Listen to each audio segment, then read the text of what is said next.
it's always, any Matt Painter coach team is always going to be very strong, tough, defensive oriented. They have the Johnson brothers, who are absolutely, we could not stop them last year. Tyrone could get anywhere he wanted to get to, so it's a big challenge for us. They're also averaging 15 offensive rebounds a game, and that has been a difficult thing for us to stop at times this year. So a big emphasis of got to keep them off the backboard.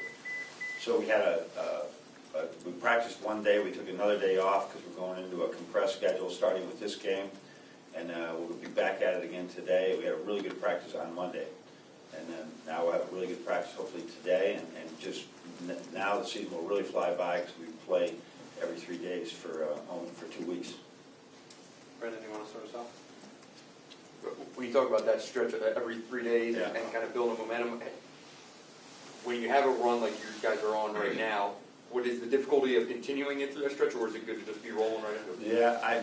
Yeah, you'd rather be winning all the time. So it is good that we're feeling that way. At the same time, this is if you just follow the scores anywhere in the country and with anyone, things can change so quickly on you as well.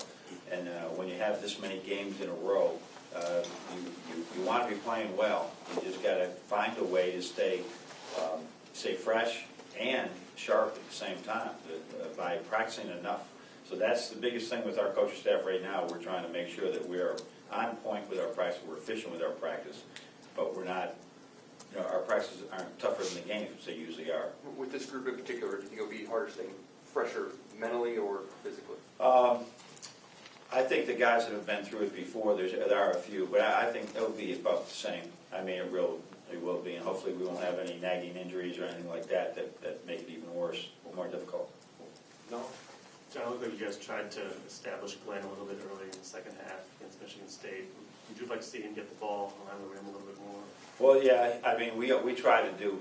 I mean, there's a few different actions that we have for. Well, there's several actions for him, for Karras, for Nick, for Derek, everyone, and he plays really good off residual action as well.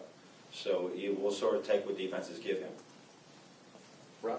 John, you talked about how difficult it is to get 2 or 3 guys going in a game. Is maybe one of the great things about this team is that you have maybe 5 or 6 guys that you can pick from to get 2 or 3 guys going? Yeah, it's good, and it's not like I'm dialing up every play that we run. I mean, there's just so much residual action. It is great to have somebody like Karras LeVert, who he just sort of plays off residual action a lot, much like Glenn did last year.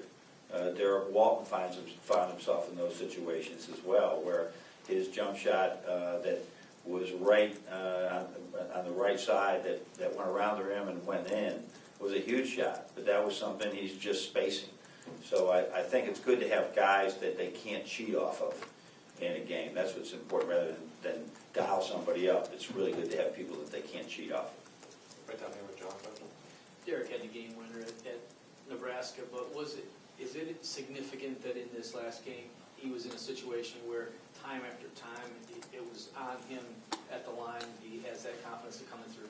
Well, and based on just, here we are, we throw him in the game, and all of a sudden he's got to make the foul shots to beat a Florida State, or he had to make big foul shots in several games, and sometimes he was successful, sometimes he wasn't. In that environment, for him to do that, I mean, that bodes well for who he is. And thank goodness it didn't go the other way, because that especially for a kid from this state, that would creep up on you for a long time. So he's got great confidence, and I don't think that will change now. Mark?